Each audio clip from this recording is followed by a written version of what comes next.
Olá, seja bem-vindo ao Analisando Personagens. Eu sou o Alan, estudante de psicologia, e hoje nós vamos falar sobre a personagem Jules, da série Euforia. A personalidade dela, como ela lida com as diversas questões que a gente vê na série, e até o que a Jules pensa sobre ela mesma, e para isso vamos primeiramente contextualizar a história da personagem e ir tentando entender o que faz a Jules ser quem ela é. Primeiramente, é importante informar, caso você nunca tenha assistido Euforia, Jules nasceu um garoto, ou seja, ela é uma personagem trans que biologicamente tem o sexo de um homem, mas que em seu gênero se identifica como mulher. Ela não sabia isso desde o início e ela só foi descobrir isso por volta dos seus 13 anos de idade. A série explica pra gente que a partir dos 7 anos de idade, a Jules já se sentia muito triste quase que o tempo todo, e essa tristeza estava relacionada a Jules não gostar de quem ela era, não gostar nem do seu próprio corpo. A gente tem também a informação de que ela começou a se mutilar por volta dessa idade, sendo esse um dos motivos pelos quais a mãe dela decide internar ela aos 11 anos de idade. Até então, ela já tinha passado por diversos tipos de terapia, e o que fica evidente pra gente que tá assistindo é que essa clínica parece muito mais voltada a crianças com depressão ou com algum tipo de comportamento reprovável, como é o caso daquele garoto que a gente vê na clínica. Esse não é um local voltado a trabalhar questões como a percepção em relação ao próprio corpo ou questões de gênero. Então, pelas informações que a gente tem, pelo menos até o momento, em que ainda não saiu a segunda temporada,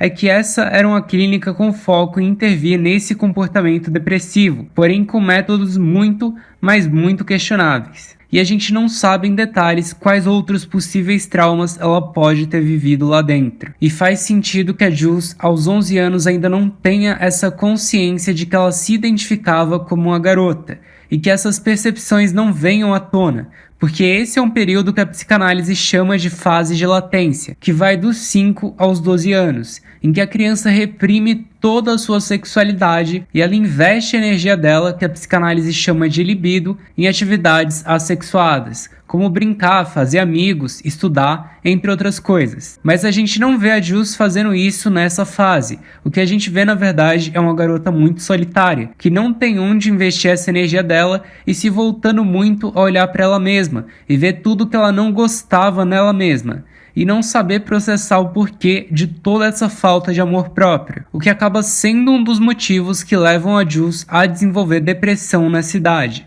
Entre os sintomas que ela tem, a gente percebe a tristeza constante, a irritabilidade, angústia, apatia, falta de autoestima e a sensação de desespero, além de um comportamento de buscar fazer mal a si mesmo, como é o caso da mutilação. A Jules se sentia desanimada e não tinha vontade de fazer coisas gratificantes para ela, além disso ter começado desde os 7 anos de idade. Esse tipo de depressão é chamado de transtorno depressivo persistente ou distimia, porque diferente do episódio depressivo maior que eu expliquei no vídeo sobre a Beth, de O Gambito da Rainha, essa é uma depressão muito mais forte, que pode permanecer por anos nas pessoas e levam a todos esses sintomas que prejudicam demais em todas as esferas da vida. Lembrando também que outros fatores podem ter levado a Jules a exibir esse comportamento depressivo, não somente a incontentação com o próprio corpo, e que a depressão tem caminhos para se desenvolver em diversos contextos e por diversos motivos.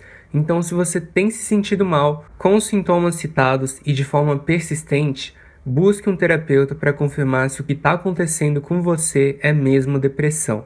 A gente tem a informação também de que a Jules, de alguma forma, nesse período melhorou um pouco dessa depressão e teve alta da instituição psiquiátrica. Então ela sai melhor, mas a mãe dela começa a se afundar em vícios com bebidas, e a gente tem a informação da Jules também de que a mãe dela teria feito coisas muito ruins para ela. E a gente ainda não sabe se seria somente a clínica em que ela internou ela ou se teriam aí coisas ainda piores. Mas só isso já seria motivo para Jules guardar um bom rancor da mãe dela. Afinal, ela se sentiu completamente abandonada num lugar desconhecido pela pessoa que devia proteger ela. Mesmo que na cabeça da mãe dela, ela tenha feito isso para proteger a Jules, para tentar ajudar ela a se sentir melhor, isso foi muito pesado para uma criança de 11 anos. Além disso, pouco tempo depois, a mãe dela deixa a casa e ela é cuidada somente pelo pai dela, levando novamente a esse sentimento de abandono pela mãe. Aos 13 anos, a Jules inicia a transição de gênero dela e começa com os hormônios.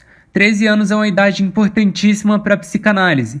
É quando começa a fase genital, em que o pré-adolescente começa a voltar mais a atenção dele para os seus órgãos genitais novamente e começa a ter vontade de se relacionar amorosamente. Então esse é o momento em que os conflitos da Jules com relação a quem ela era e como ela se enxergava ficaram mais fortes do que nunca, e pela primeira vez ela começou a ter mais clareza no que acontecia com ela e ela começou a processar tudo isso. Pelas informações que a gente tem, ela passou bem pela fase da adolescência, porque essa fase é isso, se perder e se encontrar diversas vezes até chegar em quem você é. A adolescência é esse processo de formação da identidade, com o ego, que é o nosso eu, se estruturando com base na perseguição do que é gratificante pra gente, e ao mesmo tempo entendendo os limites que a gente não pode passar em certas situações. São aí os chamados id e superego da psicanálise, buscando criar um equilíbrio na formação desse eu mais presente do que nunca na adolescência. No entanto, decidir o momento certo para que uma criança comece uma terapia hormonal de mudança de gênero é algo que ainda levanta muitos debates, justamente pela adolescência ser um momento de formação da identidade. Muitos defendem que seria necessário primeiro o indivíduo passar pela adolescência antes de tentar qualquer tipo de transição e ter certeza se é isso mesmo que ele deseja, enquanto outros pesquisadores defendem que é importante ouvir a opinião das pessoas já nessa faixa etária, pensando que o quanto antes a pessoa puder começar a ser cada vez mais como ela se enxerga, melhor isso vai ser para ela e mais sofrimento vai ser evitado. No Brasil, a nossa lei é um pouco mais conservadora que a dos Estados Unidos. Para iniciar uma transição hormonal, o adolescente tem que ter no mínimo 16 anos de idade e para realizar a cirurgia de mudança de sexo, 18 anos, com no mínimo 1 ano de acompanhamento médico e psicológico antes da cirurgia. Saindo das leis e voltando para essa Jules que a gente conhece, a gente vê uma mudança gigante na personagem em apenas uma temporada, principalmente com todas as informações que ela dá pra gente no episódio especial dela com a terapeuta. Aquela Jules do primeiro episódio estava buscando feminilidade,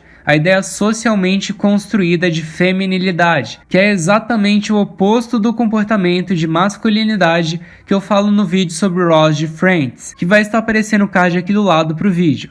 Apesar de serem personagens totalmente diferentes, eles são muito parecidos nisso. A Jules confessa que para ela, ser mulher está relacionada a se provar como feminina, e o Ross tenta provar o quão homem ele é através da masculinidade. Cada um à sua maneira está se comportando da mesma forma. Isso acontece porque na nossa sociedade nós estamos muito presos a estereótipos. Então é justamente esse o estereótipo que a Jules tenta buscar, o da garota meiga, gentil, delicada, de voz fina, mais passiva e obediente nas relações. A garota que cede e que é mais emocional. E lembrando que eu não estou dizendo que esse é o comportamento típico de uma mulher. Eu estou dizendo que esse é o comportamento que a sociedade espera das mulheres. E isso levou a Jules a acreditar que para ela ser uma mulher completa, ela teria que agir de forma mais feminina. E por fim, a parte mais importante de tudo isso é que a Jules fala que para ela, alcançar a feminilidade envolve conquistar os homens, e quando ela percebe que nada disso é real,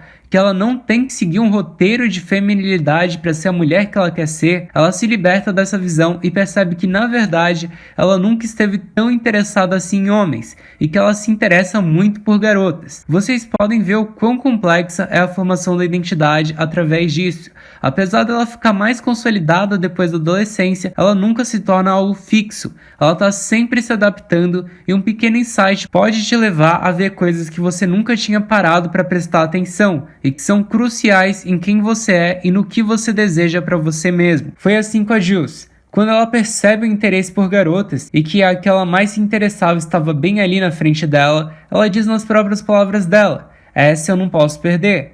Até então, o que a Jules tinha nas relações dela com as garotas era uma relação de rivalidade. Ela falava que as garotas olhavam ela de cima para baixo e mediam o quanto dela elas poderiam aproveitar, mediam o quão mulher ela era.